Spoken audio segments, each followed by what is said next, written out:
My name is Alquincia Selolwane, and I am the founder and CEO of the Black Virtual Mall. Hey, it's Kellen, and today on the Diversified game, let me get that out. I have Alquincia, who, if we're talking like metaverse and Web3, when you go to her website, the blackvirtualmall.com, I see the future. And, I just can't wait for her to like get that great, just big you did it, because I see you guys going to be able to spend your crypto, your fiat, whatever you have in this mall. So, Quincy, welcome to the show. How are you doing today? Fantastic. Thank you. Thank you very much for having me. Thank you. Let us know, just because there's so much in your site, you put a lot of time, and I know it was a lot of money, a lot of kwacha, if you're in Malawi, put into this. But like, when did you get this idea, and how long has it taken you to, get to where you're at right now? So, the idea is really cumulative in terms of the space and the solutions that I provide. So, throughout my entire time here, my presence really like on Instagram, I've always made sure to promote and, as best as I can, expose Black businesses to my audience. So, in various things that I've done, I've created marketplaces. So, like on my Conundrum app, for example, I have a business to business directory. So that's always like hand in hand in what I do. So for me, it was a natural sort of a flow and a solution. And it really was birthed out of COVID in terms of this particular venture. Seeing how many brick and mortar companies, black owned, were shuttered and closed, and how many of us struggle in the digital space. So it was, to me, just a common sense solution, taking what we already know and what's relative in terms of the mall and the convenience and the things that helped the mall help small businesses with in terms of exposure, and just bringing it to a modern day graphic user interface. Okay. And so, to put all this together on the website, are you a programmer, front end, back end? Do you do it all, or do you have a team of people? No, team. I'm definitely a non-techie person. I get that question a lot. Uh, I'm not going to say I'm 100% non-techie, because of course I've had to learn a lot over the years.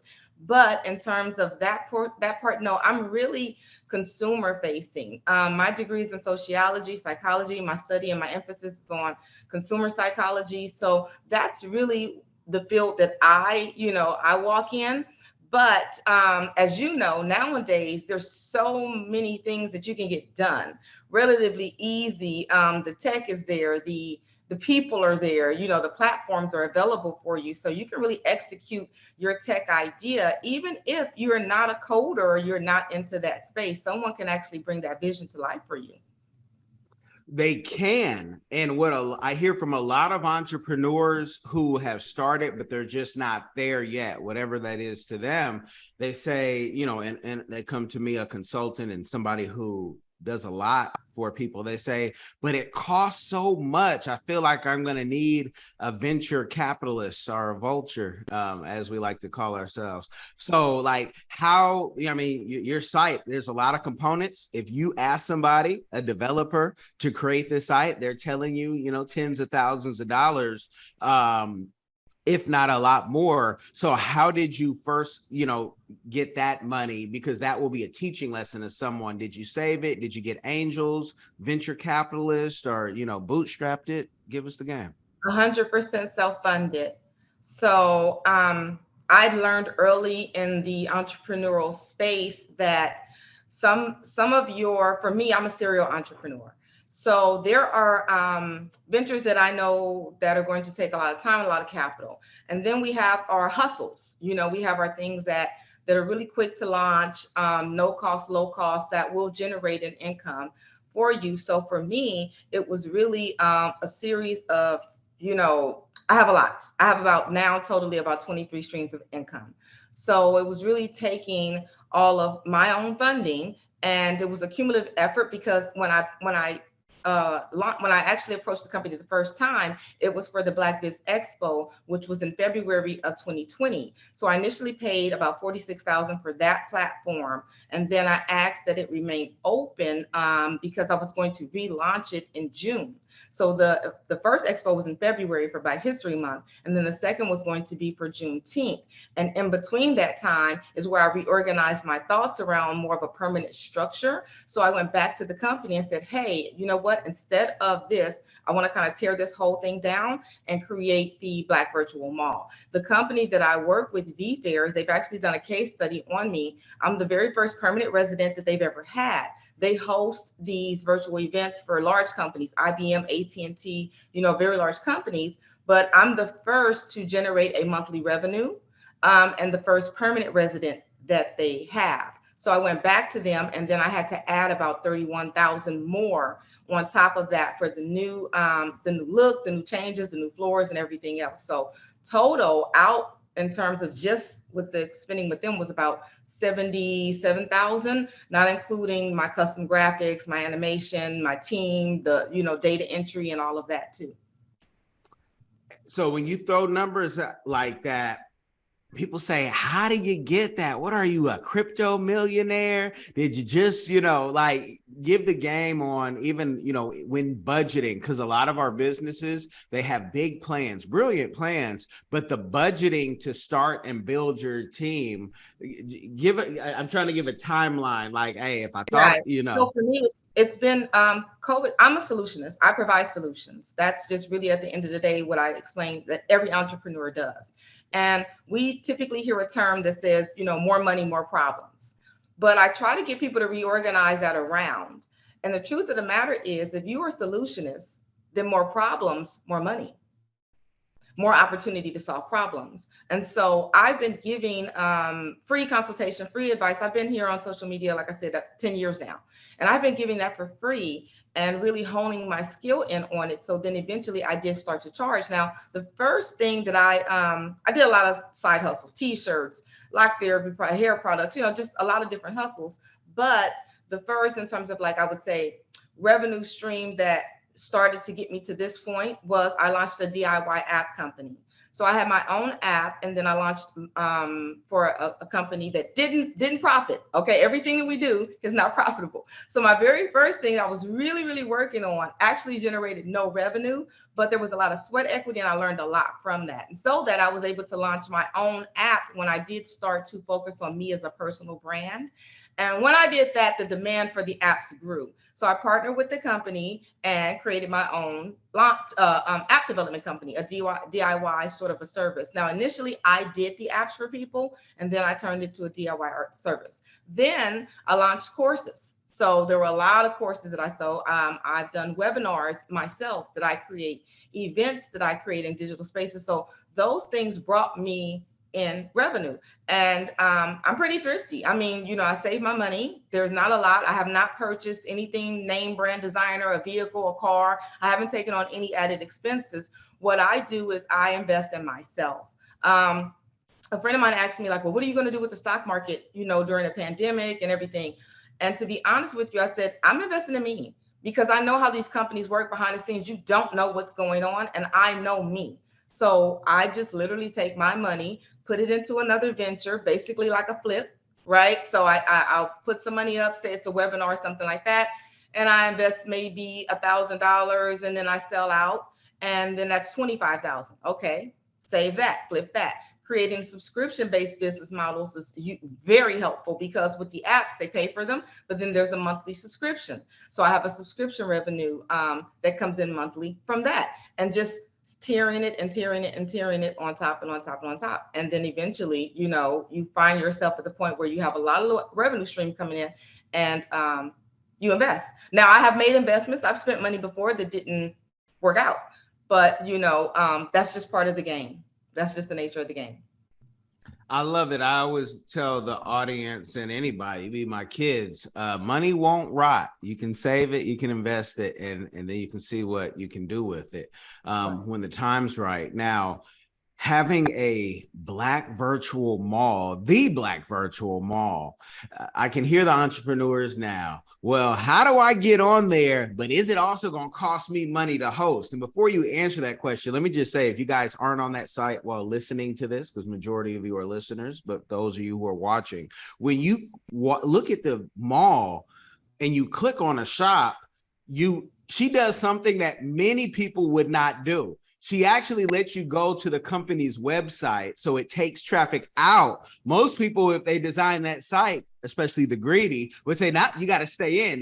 Your site has to be embedded in ours because we don't want you to leave." So give us the game on the thought process. I know you have applications now for new stores, but what is it going to cost someone, or how does that work out since they leave your site? How do you make money? Right. So what I did is I examined a lot of our common marketplaces, and I examined the pain points that the entrepreneurs experienced and expressed about those sites. And I wanted to do something different, right? So one, although it's futuristic, I studied the architect who designed the first malls in America and his logic behind that. And so instead of having you land on Mars or Jupiter or something like that in the future, I wanted it to be relative, because as we're introducing a new concept, as you know, as entrepreneurs, when something is new, you have that burden of teaching the consumer, which is very heavy. And so for me to lessen that burden, I said, let me give you what you already know. So when you come to the mall and you land into the lobby, you see movie theater, you see food court. These are things that you already know and understand how to navigate. And so the screen is very intuitive. You simply click the screen and then something happens, right? It takes you somewhere and you go somewhere. So for me, I wanted to say, okay, let me do something new and refreshing. And how can I also appeal to the vendors and then do what I like to do, which is actually help the vendors. So one, it is a flat fee. It's a flat fee. Unlike a lot of other platforms, I don't concern myself with your revenue or what you make. The rent is flat. So if you get a kiosk is $100 a month. That is for more of our artisan, new, startups and people who have maybe just a few items in their inventory. Then we have our stores. Those are more of our mid-range, where most people are going to fall in between. And then we also have our premium stores, which is for our larger brands, more known brands. We also have the food court. We're the very first virtual mall to ever have an operating food court. When you click onto the food court, I give you a simple solution. It literally just launches Uber Eats, DoorDash, Caviar, Grubhub, whatever existing app that you have, it's going to just activate that and have you land right on their page. And then you just order food as normal, right? So that way it's fair. Now, for me, I express the same thing that you said. I'm glad you noticed that, because most people really don't pay attention to the part that you just said. When I've been to that Invest Fest, and that was one of the questions I asked people. I said, what's the last thing you bought from Amazon? And then they would tell me. I said, okay, and what's the name of the company? Do you know, only 2 people were able to tell me, but that because it was an intentional brand that they bought from. Other than that, they were like, I don't know. I said, and that's one of the sacrifices that we're making, is that you just know Amazon. You don't know the name of that company. So when you exist outside of Amazon, it basically, your business has ended, because that transaction starts and ends in Amazon. Whereas because I'm flat fee, I don't care if you make $1 million. I'm getting my flat rent. But what I like is to lessen consumer confusion as well, and complaints lobbied at me, and to make sure that you know that brand. It takes you to their website. It opens up another screen. So that transaction, that vendor also gets the traffic if they're collecting any data. And so it also allows the vendors to direct traffic to the mall, because they're not cutting themselves off. So even when they say, hey, go shop me in the mall, that traffic is still going to land with them. So that's really one of the most appealing things that the vendors like. And they said, no one does this. Everyone, like you said, they lock us in, but it's flat. So why would there's nothing that I need to do for that. And you pay for your space a month at a time, or just all at once? Like if you pay for the year, is there a discount? How do you work that out? It's month to month. There's absolutely no contract. So when the person applies, they pay a deposit. The rent is collected on the 7th of the month. Very intentional, because I know a lot of people have a lot of things coming out on the 1st of the month. So the rent comes out, auto drafts, on the 7th of the month. If the person, for whatever reason, forgoes their rent or they do not pay, then we hold the deposit because we're 1/4 into the month at that point. Now, if for any reason the person does not want to continue their service with the mall, if they give us a 30-day notice, they get their deposit back. So that deposit is 100% refundable. I believe you can be a social capitalist. I believe you can do good and make money. I believe that you do not have to exploit people. I believe you can be fair. You can be equitable. We have a lot of our, because I did this to help us, right? This, I mean, let's bottom line. This was to help us. I do catch a lot of flack for serving our people, right? Well, why does it have to be the black mall? Why aren't you, doing this and doing that? Where, my response is very simple. At the end of the day, in order for us to function globally, on the global stage, in order for us to work with others, we have to get ourselves together. So I want us to, one, as Tyler said, stop begging for a seat at other people's table, build our own table. So then when we do come to the global table, we come with something of value. We're not beggars. We're not looking for handouts. So let us situate us first. And I encourage that in anybody. If you want to make whatever your nationality or your ethnicity or your group is, take care of yourself. We all have a right to do that so that we come together as whole parts. So, it's for us. So I have to be fair. I have to be mindful. I always get the question about Oculus glasses. I always get the question about, are you in the metaverse? And, a lot of us jump on trends, and I ask people, okay, why would I require a $300 piece of equipment for a person who's simply going to come in and want the convenience of shopping right away? That's an obstacle that I'm not going to present my people with when we have the least disposable income. That's number one. Number two, when people say, well, are you in the metaverse? I say, are you? Then they're like, no. When's the last time you were in the metaverse? Right? And so it's like, I get what you're saying, but I also was here for the dot-com bubble. So I know what happens when we do tech, but the customer hasn't acquired the devices needed for mass usage, right? So I know it's coming, but I'm being practical. I want to make money now, and I want to make money in commonsensical ways. So, it's for us, and I'm very proud of what I've done. I'm proud of what you've done, and I love it. Like, as somebody who, has a team for 2 decades, we design, we do PR, we consult.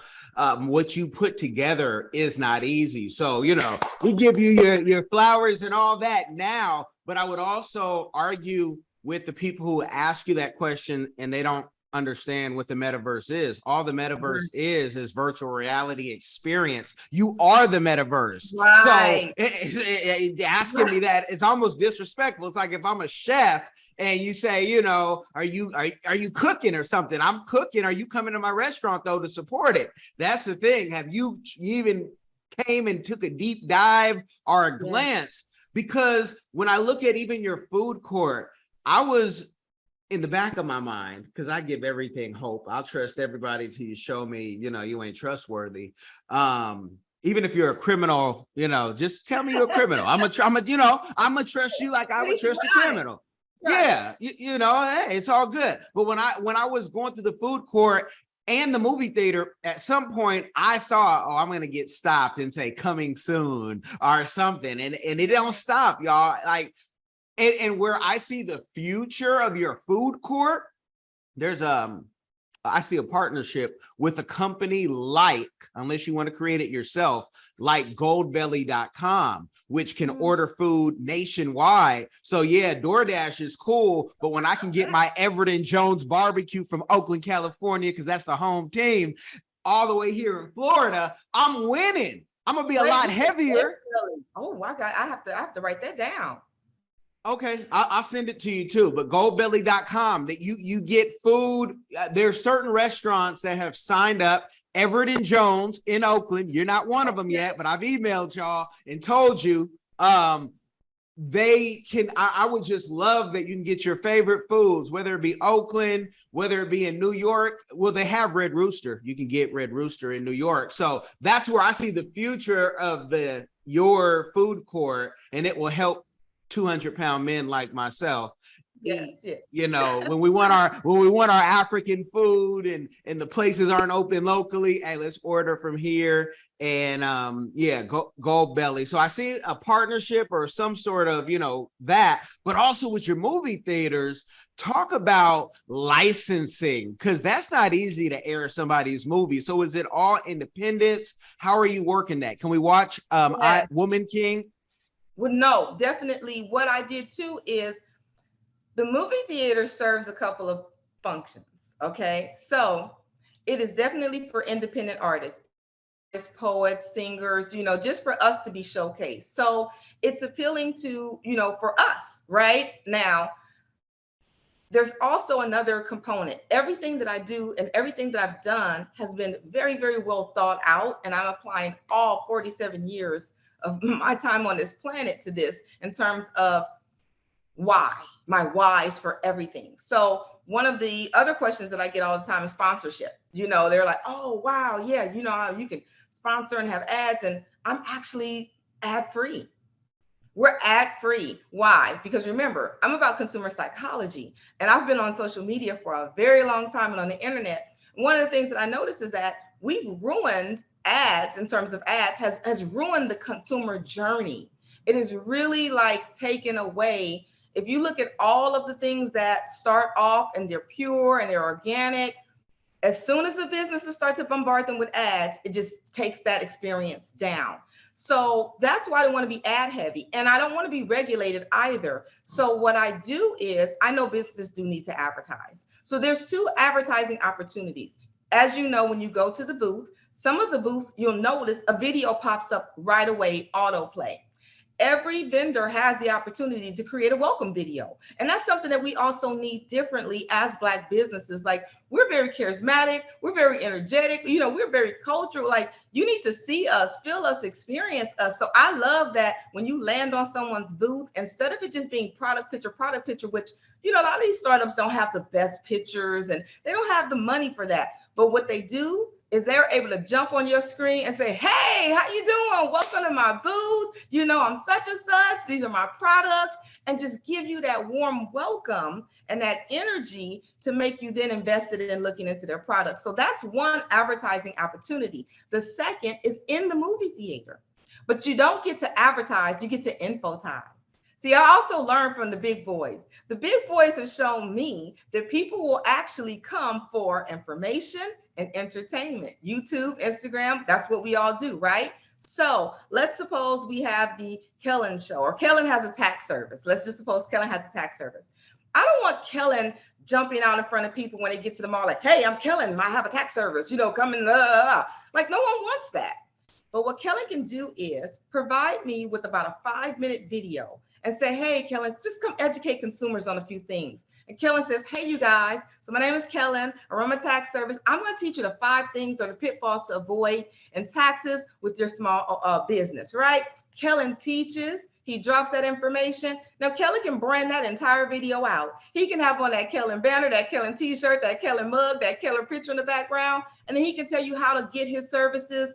And so that's what you're able to do. And it's a better conversion for that. Because the person who went to the mall and saw a video that said top 5 tax, things to avoid, they clicked that and they wanted that information. Now, all Kellen has to do is show up, be amazing, get them to know him, like him, and trust him. And he's going to have a much better conversion. And my consumer has a much better journey. So that's, Awesome. that the movie theater also services for that. And guess what, Kellen? You can do that for free in the movie theater. I don't charge for that. I just want you to educate my people. Now, I do vet the content.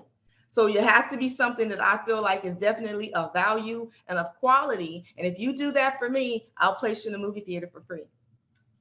Okay, you guys, just the fact that she's doing that for free, and shout out to Ron Bryant, who is my illustrator for our books, but he has Gigi on there. And big shout out to Ron. I'm overdue for another book.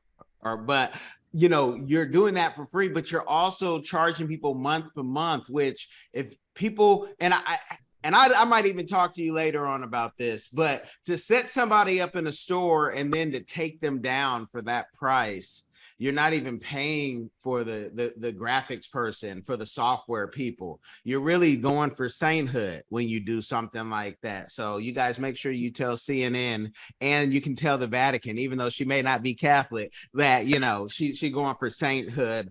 And we and do, not, and we do yeah. everything too, Kellen. It's a white glove service. When you apply, you don't have to provide us with any logos, any graphics. You don't have to do anything. We do everything. We literally go to your website and then we obtain your graphics from your website, whether that's right click or screenshot. And then we take all of the information you have listed in your About Us section, all of your hyperlinks. We import all of that for you. All you do is apply. Once you're approved, you pay your deposit. And on the first, your store is open and ready to go. You don't do anything. If you need anything edited, if you need something corrected, we handle all of that. The floor managers take care of all of that. So I don't want you focusing on learning how to build a booth in a mall. I want you to focus on your business. So we do that, and then you do what you do. And, you know, like you said, it's month to month, and we've given out plenty of hardship waivers, you know, where people are saying, hey, sis, this month, I just don't have it, you know, where we waive you and we keep you in the mall. We don't take you down. Like, there's a lot of stores that we've left in, you know, for a fair amount of time, especially when the floods happened in Louisiana. All of our Louisiana people got 90-day waivers, you know, and things like that, so that they can get their businesses back on track. So, yeah, in terms of being fair and decent and equitable, this was a solution. This was born out of love. This was born out of care and concern, and I'm going to keep it that way. Now I can hear somebody saying, you know what, I'm gonna give this a try. I hear sis, I hear her saying this, but how much traffic is coming to the mall, so I can kind of see if I can make my return on investment, you know, and every business is different and how people, you know, search the site, but that's our job too, to share interviews like this and others that you have done, so more of us know. But how much traffic is coming right now? And are you seeing that most of your entrepreneurs are at least breaking even? How is that working? Yes. So what we've done in terms of traffic now, the first year out, as you know, as a Black-owned business, especially in something in tech and new and innovative, I didn't create a business, I created a system.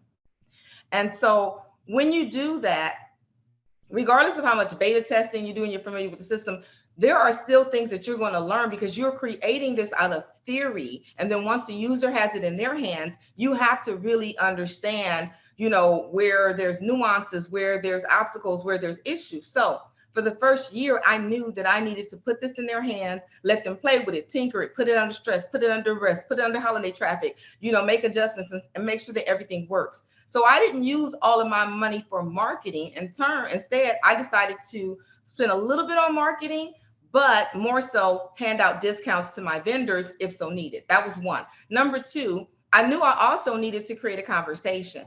So by it being the first Black virtual mall, we landed in Forbes, we landed in Essence, we landed in Black Enterprise, we landed, you know, just because those are the conversation pieces, right? On the Roland Martin show, and, you know, because it's a conversation. So we got a lot of organic exposure, which I'm grateful for.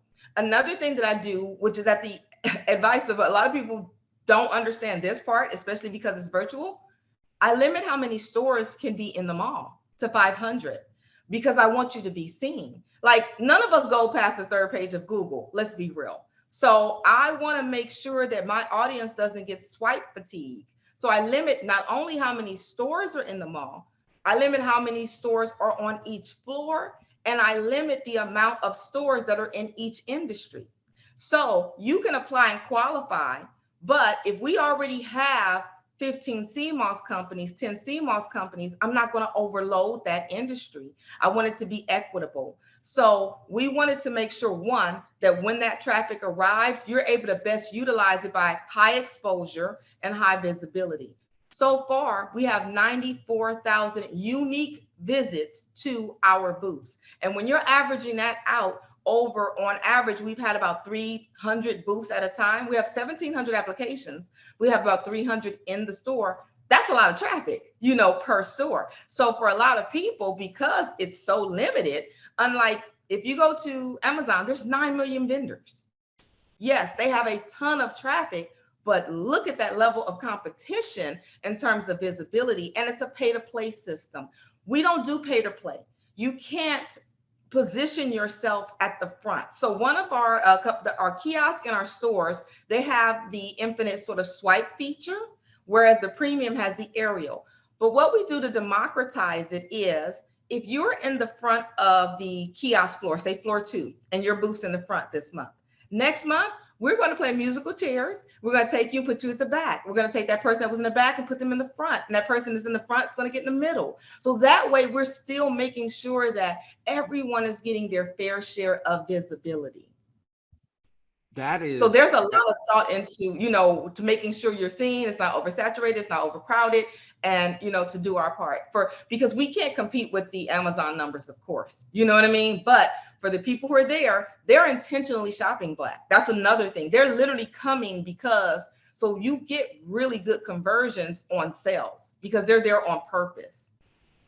Well, when talking about shopping Black, there's so many different sites now and directories, even just for Black owned stuff. Some of it is all regional. I know Houston has the Black store, and they buy everything Black, but there's so much Black product. Are you finding, you have a great number of stores there, but are you finding that, when we want overpriced detergent and we buy the Black one, that those companies know about you yet and have, been able to take time to say, let me set this up? Or do we still have a long ways to go? Us as the customers, us as, media people, do we need to knock on doors for you and say, hey? Yes, we definitely, this is our first year. July 7th was our 1-year anniversary. And again, for me, I had to make sure that all my nuts and bolts were secure before I go pushing this in front of, audiences of millions and millions of people. Because again, all I need to happen is, it crashed, it doesn't work. I never get that second chance. So I learn from other people. I learn from other people's mistakes, So I've stress tested this where typically the application process goes like this. From the 1st to the 14th, we review applications. On the 15th, we send out the approval letters. You have from the 15th to the 21st to pay your deposit. And then from the 21st to the 30th or the 31st, you're billed, and on the 1st, you're live. That's the normal cycle. But I've actually had my team do same day approvals. Like when we did InvestFest, the people who paid on Friday were in on Tuesday. So we have this down pack. We've done that virtually also, where we made sure that one, we can accommodate the people, the system works and everything. So now I wanted to make sure you guys have something stable and reliable before you actually go promoting a product. Because there's nothing like you're promoting something, they're coming back to you like, hey, that didn't work, or you know what I mean? This was this. I want people to be proud of me. Like I don't feel that my people have an obligation to endorse me or support me simply because I'm Black.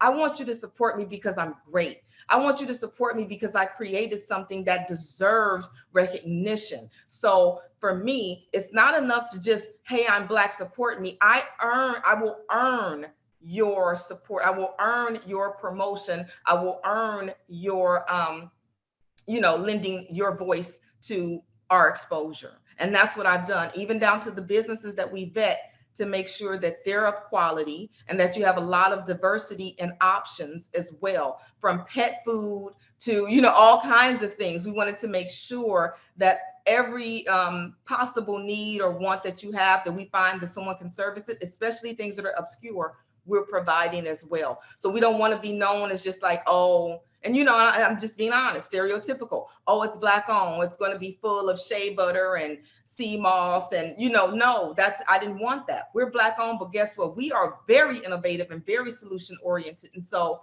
we're doing that. And we've also added service providers. So if they do provide services like web design and things that are they have virtual services, we've added them as well. I love it. And if the audience doesn't understand, to deal with everybody in your community, it don't matter if you Black, Chinese, whatever, it's not easy when you have the mission of we, because here you are, we see it, especially on the media side. You do an interview with somebody and they do something wrong, everybody is guilty. And it's like, You're trying to, and it's different if somebody's flat out just scamming and you shaking your head.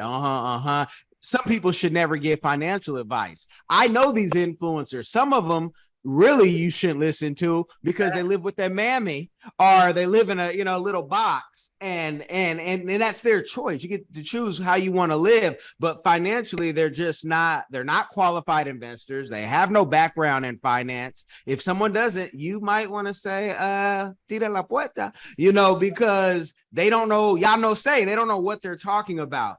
But you are really, I say, doing that's the Lord's work for real. And I should have started with this question as much as you're doing, but what is a community give back that you haven't mentioned, because you're doing a lot, that you are doing or that you'd like to do in the future?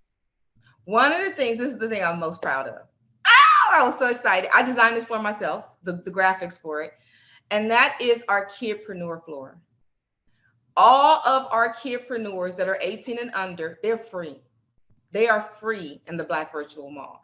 I am so proud. When I tell you I spend time with business owners and entrepreneurs and adults a lot, these kids, what did Frederick Douglass say? It's easier to build strong children than to repair broken men. Our children are really leading the charge on entrepreneurship. They are doing some phenomenal work. These kids have come up with solutions.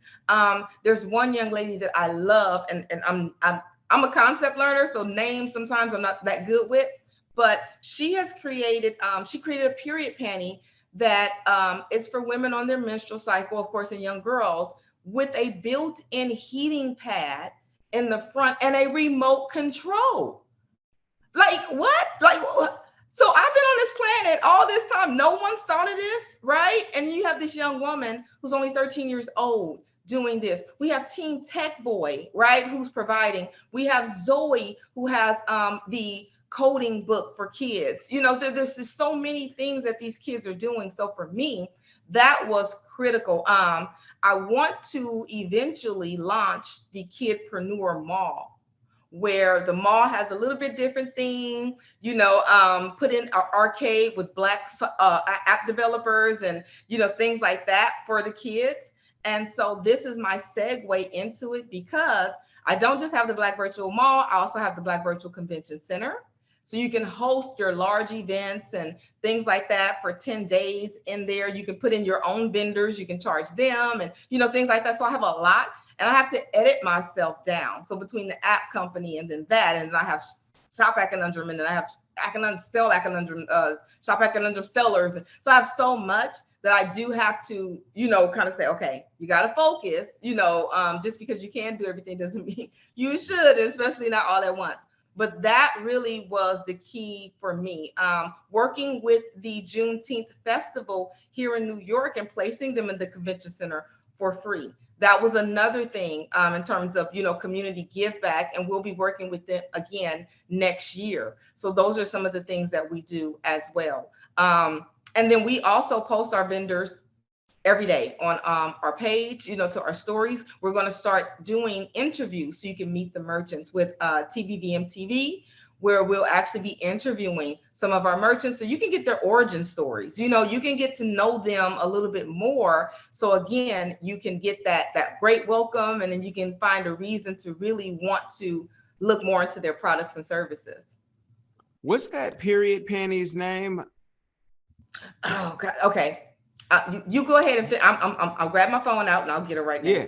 Yeah, and you can definitely, if you don't find it, you can send it to me. But that sounds like something for Shark Tank, Lions Den. That just sounds like something. I mean, I know there's some guys, I can hear the haters sometimes. And like, I'm not trying to hear about no period. Well, hold on. A lot of you guys like women physically, but y'all don't want to deal with the ins and outs of what is going to happen, especially if you have daughters. I have daughters, londonandsydney.com. That's their website. And I'm definitely going to share this with them. So you don't want to hear about it, but you need to hear about it because that's why you're here. If not for that, you wouldn't be here. So we're going to get that in. And to be that young and tackle something like that, where with young women, that's a very sensitive topic, and and things like that. So that's just courageous in of itself to to have that conversation. And I'll give you her name offline because I can't find it. I have like 1,000,001 DMs. Gotcha. But for that, so for me, I'm so proud of her. And she actually won a free app. That's another thing that I do kind of often is give free apps to a lot of the vendors and different people. I just did a raffle the other day for a free app as well. And there's a young woman who just won, and she's doing a mental health based app as well. So those are some of the things that I do. I'm constantly giving away free courses, free calls, free strategy sessions, and things like that too. That's awesome. And anybody listening, just because you heard it was free here, you can also pay. You can give just like you would pay the Red Cross or the church or wherever you choose to give, the bar, some of y'all is the club. Just because it is for free doesn't mean you can't tip. I charge, but I do give now. I do giveaways, but yes. Okay. Yeah. Because I just got, and what they'll say, hey, Kellen said, they'll be talking about this interview, but they'll say, Kellen didn't say that. Because Kellen surely has an invoice for you to talk. So no, I love it. I love it. And I could go on and ask questions, but because I know where I want a future interview for you to be, I want to be able to leave some questions for, the next person. But this is amazing. Let me ask you this though.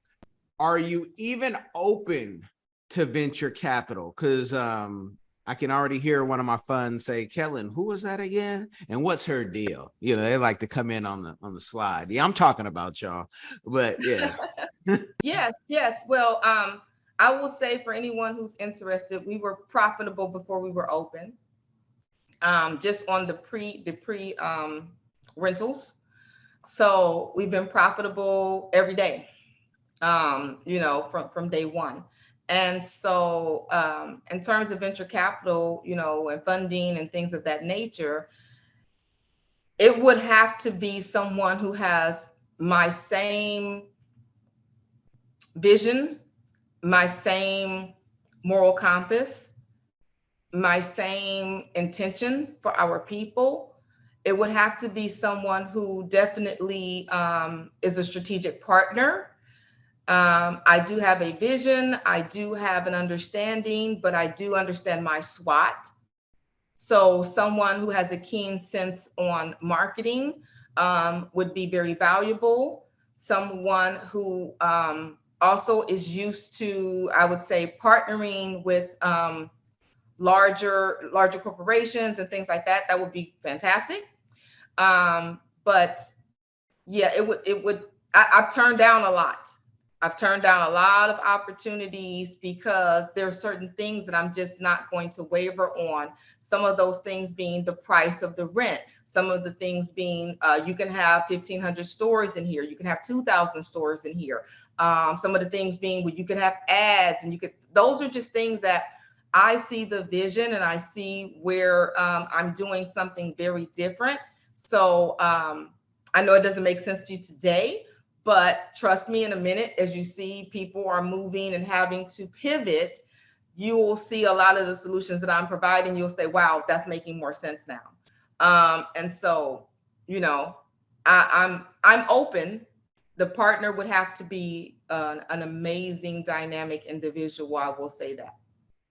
Okay, so that lets you guys who, especially those who they think, oh, I give them $1 billion for this, and then I can turn it into the swap mall, and then they'll put the S with the $sign and then spell WAP, and then have the hoochie daddy shorts in the front with the AI rapper Capitol Records just dropped after signing them, and that's us, of course, right?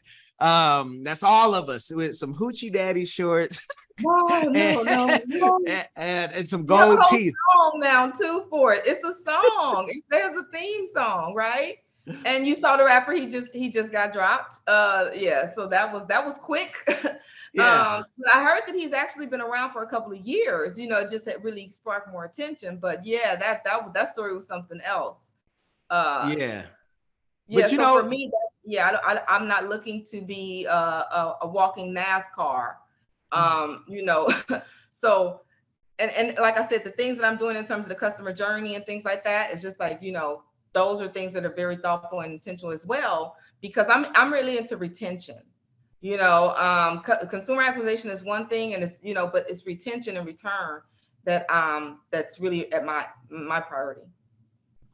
Definitely. I love it. The vision and where it can go, and just we need it. Let there be another shutdown. People are going to need more and more, and we're going into a place where, we're ordering everything from our phone daily, which if you do, people go, again, you guys know I always got to put Africa in it. You go to Africa, everyone's not ordering something weekly and having it delivered, even though Jumia is out there and Amazon services, depending on the country, can get there. It's not a normal thing. I just ordered a pool door, screen door handle, because I didn't want to go to the store. That's very American, Right.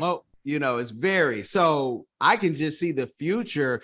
Is this something, because of your connection with the King of Malawi? I'm putting some Maggie on it, so don't bother her for a loan either. But are you looking at Africa or any of the 54 countries to kind of maybe beta test this in the next 5 years? Yeah, I would definitely love to replicate something like this for Africa. Right now, we don't limit. If you are an African vendor, as long as you ship and you deliver, it doesn't matter where you're located. And like you said, in terms of there being another shutdown, there's other threats that are looming that people are not considering. Just last month, over a third of brick and mortar retailers could not pay their rent. So this is a record-breaking month in the last year. So you are going to see a lot of people who are actually closing. So you still have the fear of people not wanting to go out or whatever, but really, it's really going to be a lot of the commercial spaces that you're going to find now where people are moving out of. They simply can't afford the rent. They're backlogged on their rent. The owners of the buildings are backlogged on their rent, right? So you may be a tenant who has paid rent, but what a lot of tenants are now starting to see is that, say, 60% of the people weren't paying rent during COVID, and now the owner has gone into foreclosure.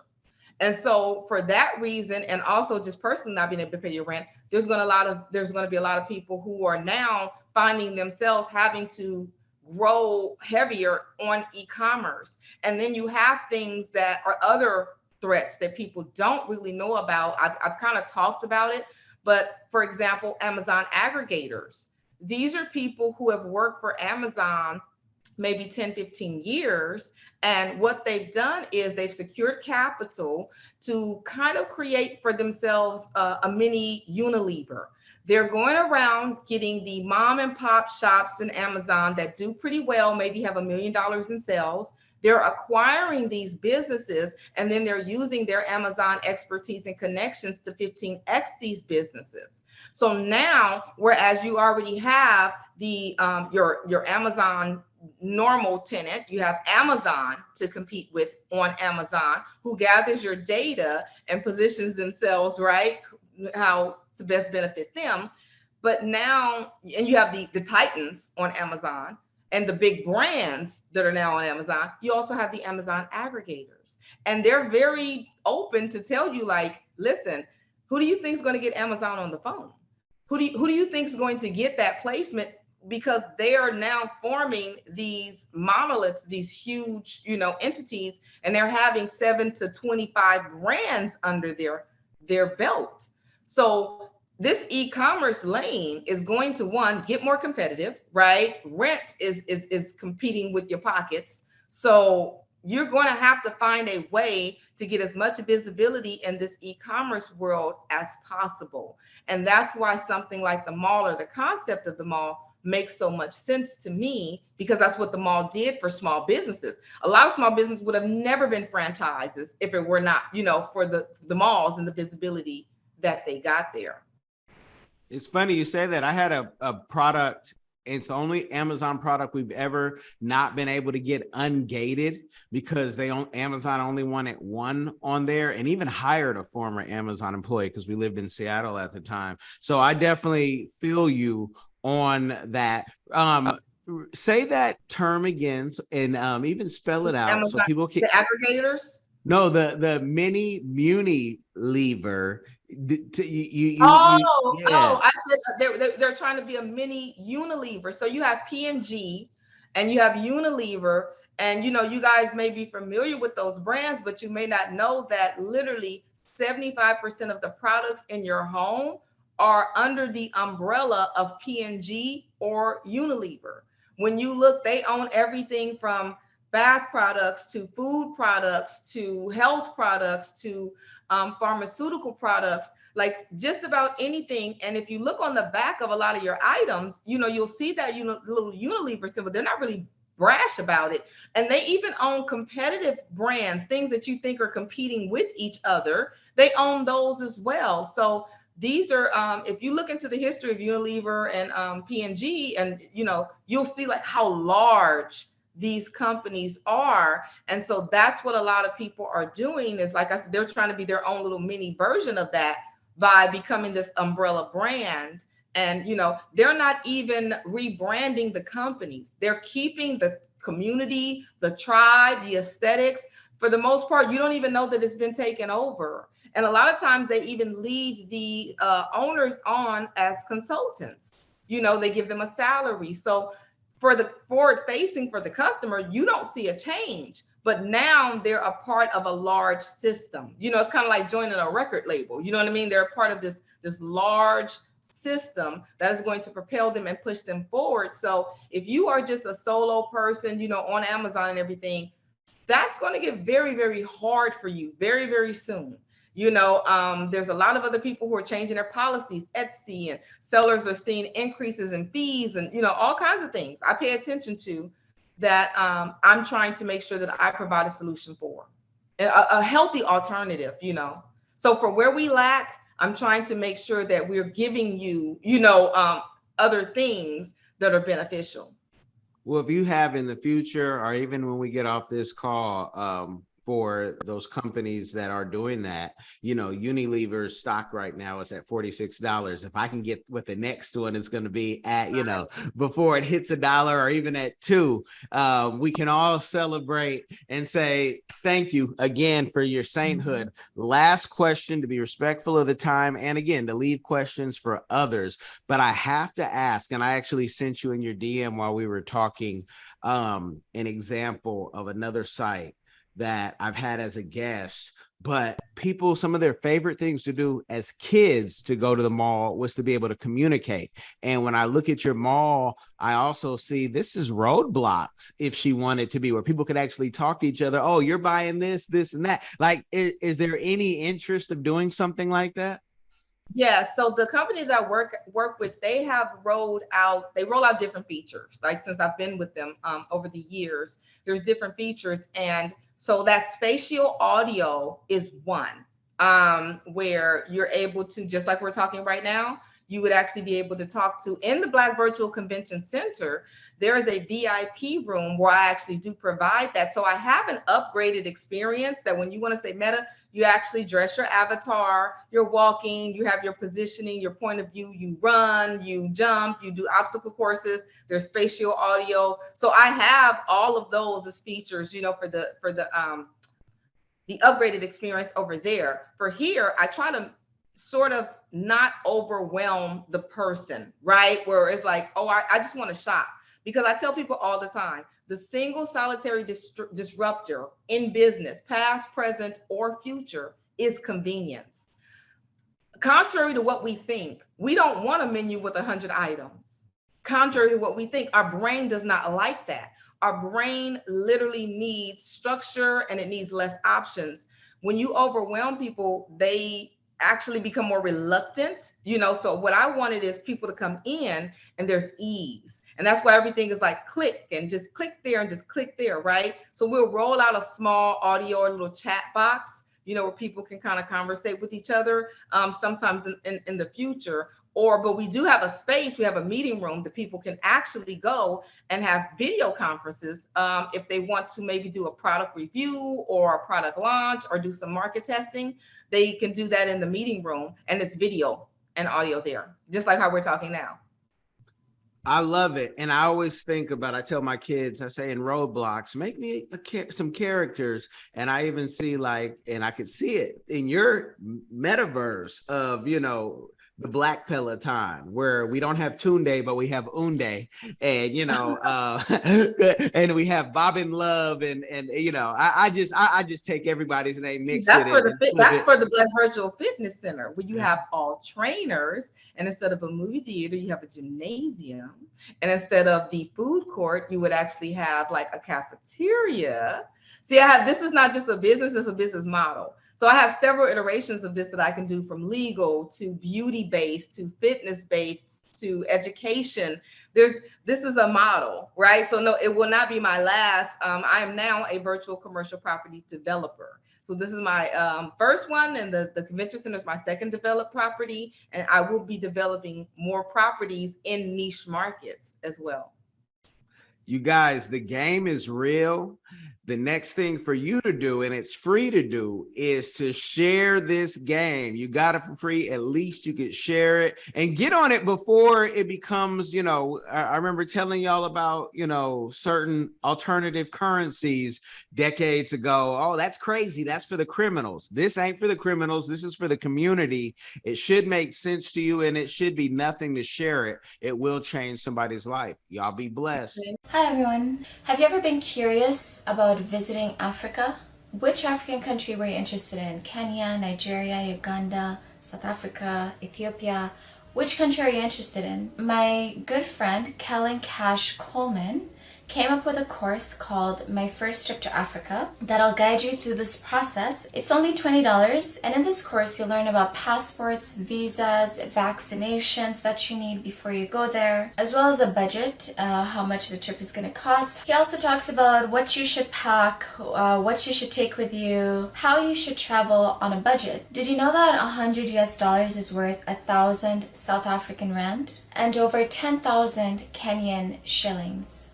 So imagine what you can do with $100 back home. I say back home because I'm from Sudan, I'm African, I already know how it's like. I know that, you know, when you convert Canadian and American money, it goes a long way when you're traveling across Africa. So if you're curious, if Africa is a place that you've always wanted to go, always wanted to move there, Kellen Cash is the person to ask. Check out the course. There's a little preview you can listen to before you actually purchase it. If you're interested in this course, visit www.diversifiedgame.com. Don't miss out. Hey family, on November 20th through December 1st, 2022, we will have the all-inclusive Kenya trip. Now, a lot of times people have said, hey, Phil, when's the next trip we'd like to go? I want to see Africa for myself, but this is the time to go. Everything will be taken care of. All excursions are paid. You can do monthly payments. You know, they'll have safari and a 6-city tour. You will see Charlie Island, which is something that we did not see last time on the tour. This tour will be 12 days instead of 7 days. So make sure to secure your place on the trip by going to www.wbsvs.com, make your deposit, and then you can start making your payments, and we'll see you in Kenya. Are you tired of the rat race in America? Are you ready to visit the motherland to relax and rejuvenate? Are you ready to explore all that Africa has to offer? Then check out the brand new Diversified Game Academy course, Prepare for My First Trip to Africa. Are you worried about being able to afford the trip? We got you. We will show you how to travel either on a budget or as a baller. Learn how to stress the value of the USD. Did you know that 100 United States dollars is worth over 1,000 South African rand, or 10,000 Kenyan shillings, or 54,250 West African CFA? Are you worried about taking your kids? Get the game from Kellen Cash, a bona fide world traveler, having traveled to almost 20 countries, several of those in Africa. Get the game on taking your kids on their first trips. Learn how to find the best tickets, get the visas, and plan your own adventures in Africa. Don't let Eddie Murphy have all the fun. Plan your own coming to Africa trip starring you, produced by you, and featuring you. If you are ready for a life-changing experience, sign up for our course today, Diversified Game Academy. Get prepared and purchase at diversifiedgame.com.